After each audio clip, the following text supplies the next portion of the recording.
Écoutons l'évangile de Jésus-Christ selon saint Jean.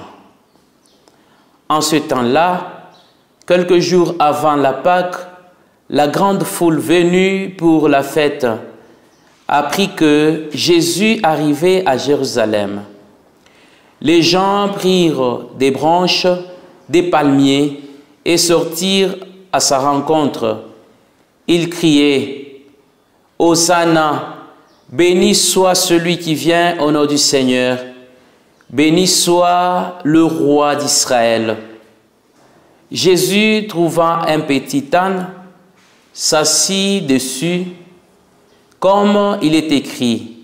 « Ne crains pas, fille de Sion, voici ton roi qui vient, assis sur le petit digne ânesse. » Cela, ses disciples ne les comprirent pas sur le moment. Mais quand Jésus fut glorifié, ils leur rappelèrent que l'Écriture disait cela de lui. C'était bien ce qu'on lui avait fait.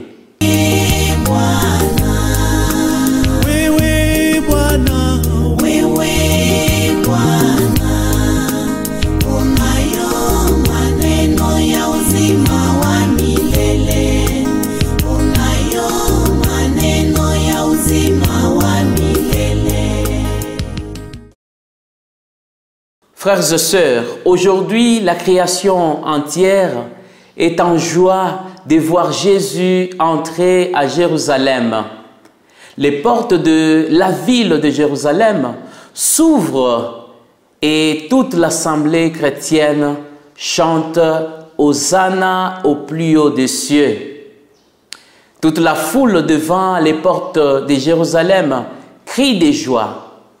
Béni soit celui qui vient au nom du Seigneur, Hosanna au plus haut des cieux.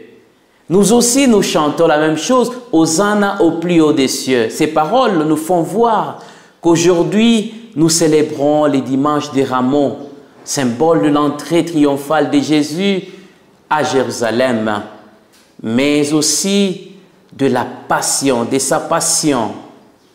Son entrée à Jérusalem, frères et sœurs, préfigure déjà la joie qui va régner dans le ciel.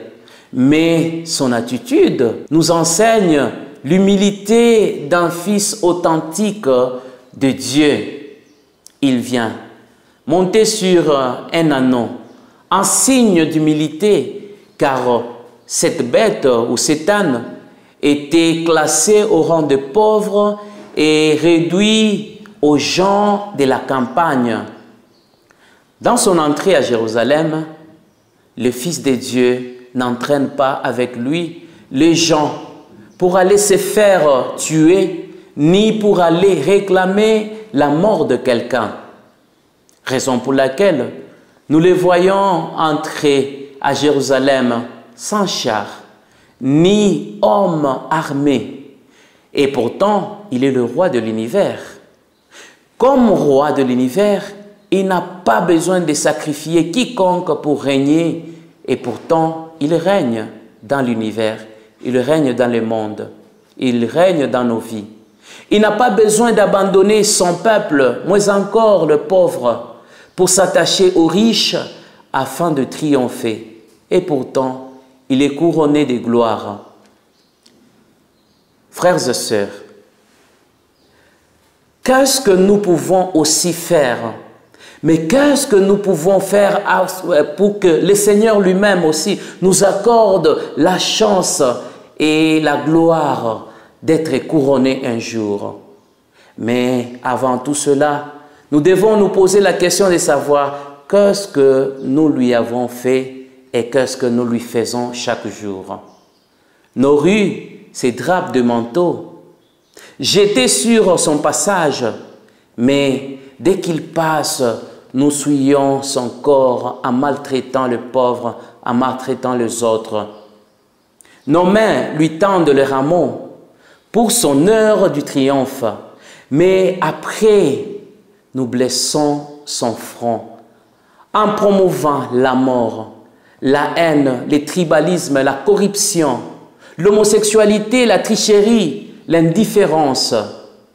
Ces décors d'antivaleurs nous empêchent, frères et sœurs, de vivre pleinement la passion, la mort et la résurrection du Christ en nous. Nous empêchent aussi de triompher dans le bien et nous rendent incapables de voir celui qui nous fait vivre, nous rendent incapables de voir Dieu, nous rendent incapables de vivre avec le Seigneur dans son amour.